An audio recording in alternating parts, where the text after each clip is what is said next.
Good afternoon, everyone. This is a special week of Chattin with CHAP episodes. This is Senior Week, and I am your host, Ginger Wade. You will notice that I am in my mortarboard, my daughter's tassel. She just graduated this past weekend, in my lovely gown.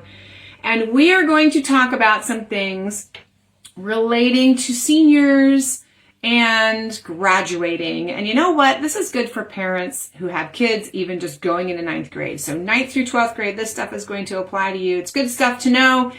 So join me this week. Today, we are going to be talking about credits today. We are going to talk about the transcript tomorrow. We're going to talk about the very last evaluation ever for your student on Wednesday. On Thursday, we're going to talk about diplomas, and on Friday we will talk about graduation and beyond. So do not miss this week. I'm going to be coming live to you right around this time between now and 2 o'clock every single day, probably in my lovely little outfit, because why not? It's fun. Everyone likes to have the tassel here, right? Isn't that cool? It's just these cool personalized tassels, right? Because homeschoolers can personalize. So here we go. Let's talk about credits today. So credits, this crazy word credits, where does this come from?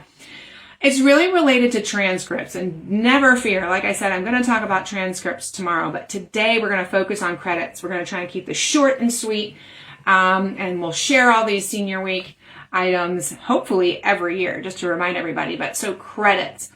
Actually, the word credits does not show up in the law. If you read the requirements in the law, it talks about years. Remember that section? It said 4 years of English, 3 years of math, 3 years of history, 3 years of science. And then that big paragraph that explains all the things that should be covered some point in time in your child's secondary career, which is 7th through 12th. So credit doesn't actually show up there. A supervisor, which is you, the parent, the person who signs the affidavit or the person who signs the unsworn declaration, that is the supervisor of the homeschool student. So the supervisor is actually the person who determines what a credit will be for that student. So that might beg the question, well, does that mean credits are different from household to household or even student to student? Yes. Yes, it does. It does. It doesn't have to be exactly the same definition for credit from household to household or even student to student. If you are in a co-op and a teacher is grading, they are going to have a different definition of what a credit is. So it's good to talk about these people. Your evaluator might have a different opinion on what a credit is. So it's good to have these discussions. Credits are used on transcripts. We will talk about transcripts more thoroughly tomorrow. But if you are making your own transcript, which there is one on homeschoolpennsylvania.org, which is really helpful and has its own instructional page, that is one that you would keep on file at home for yourself. Sometimes evaluators do that for you. Again, I'm getting ahead of myself. This is tomorrow's content. So let's talk about credits. Credits will go on to your transcript. So classes are awarded a certain number of credits. So you take an English class that lasts all year long. That's typically 1 credit. You take a dual enrollment college course that lasted 1 semester. That is typically 1 high school credit. Now, if you're looking at the college credits, a 1 semester class for college will be worth 3 or 4 credits for college. But for high school, they're worth 1. So something that is the equivalent of a full-length year, like a full-length high school course is 1 credit. If you take a college course, that's considered, you can take it for 1 semester, 1 half of the year. That's still considered a full year's high school course. So that 1 semester, if you're dual enrolling, that is a credit. You can take another one in the spring and get another credit. So you could do 2 English credits in 1 year if you're dual enrolling your English courses or any other course. Okay, so that makes sense. So the definition of a credit in college or the credit value of a class is different for college than it is for high school. So that's important to know. So the full length, long year, year-long course for high school is 1 credit.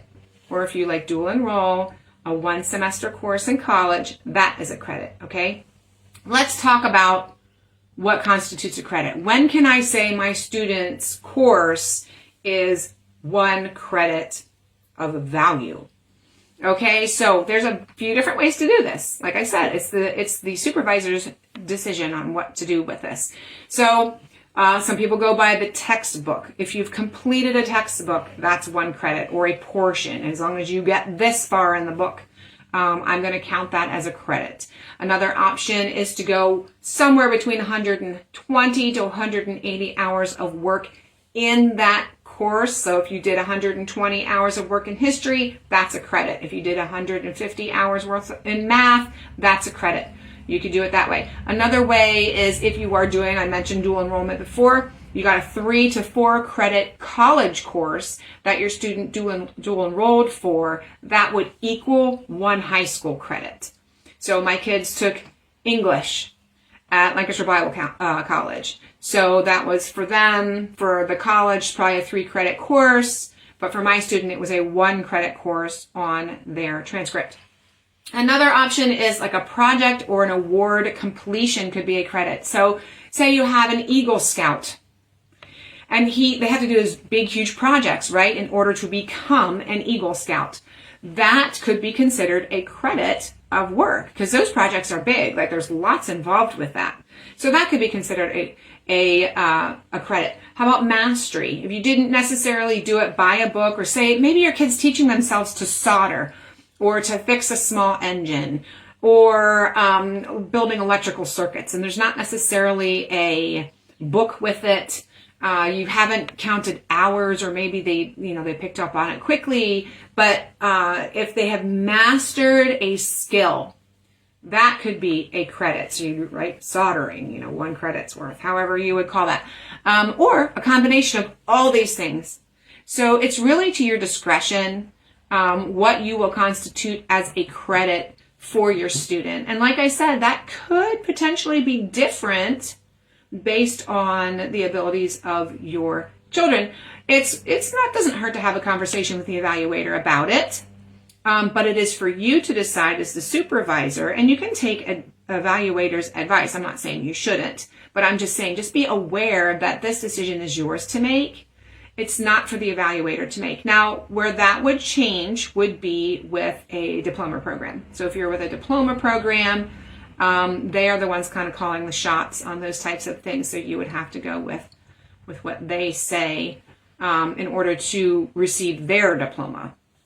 If you're doing a parent-issued diploma, you get to make all those decisions about what credits are. So there are many educational systems that use the Carnegie unit. Maybe you've heard of the Carnegie unit in terms of figuring out credits. So like a unit is a credit.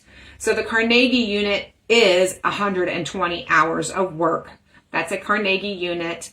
A student would need 14 minimum credits in order to graduate high school. So honestly, if you're doing the English, math, science, and history, right?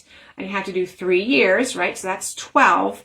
And then the 4th year, you got your English. So that makes 13. And if you do 2 humanities, and humanities a lot of times tend to be half credits because they're half the year, those 2 together would equal your 14, and there's your 14 credits. So if you did that bare minimum, those bare minimum requirements that are in the law, including 2 humanities that were a half a credit apiece, then you would have your 14 units. But man, if your kids are involved in other stuff, sports, youth band, volunteer work, any, language, any extra, coding, any kind of stuff like that you can add to the transcript, it's not hard to get those 14 credits in order to graduate high school. Now, there's not necessarily something in the law that says you need a certain number of credits to graduate, but I'm just saying in general, what you're looking at for a graduating high school student is a 14 credit load over the course of the 4 senior high years, 9th through 12th. So like I was mentioning the half credit before, so if you have a year-long class, that's 1 credit. So if you have a half-year-long class, then that's going to be a half credit. So say you did, an art class for 1/2 of the year. That would be a half credit course. My kids, I give them a half credit course for drama because that's in the fall.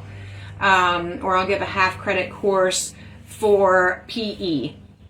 they might do it all year long, but it's really not 120 hours worth of work, but I give them half a credit for PE. So that's how half credit works. So that is really all I have about credits. If you have any questions, please comment below or write into us.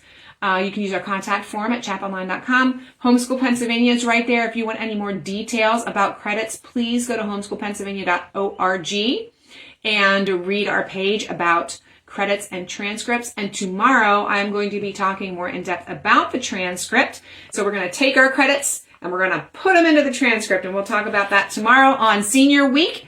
Thank you so much for tuning in and listening today. Hopefully this was helpful for you. And like I said, this is not just for people with graduating kids. This is for people with 8th graders moving on into senior high. This is good information. So share it far and wide so people know what to do. Like, subscribe, hit the bell, and all the things. Share it wide so everyone feels comfortable and confident with what they need to be doing with their senior high folks. And I will see you tomorrow. Have a great rest of your day, and hopefully you are moving towards your summertime to enjoy it with your kids. All right, we'll see you tomorrow. Bye now.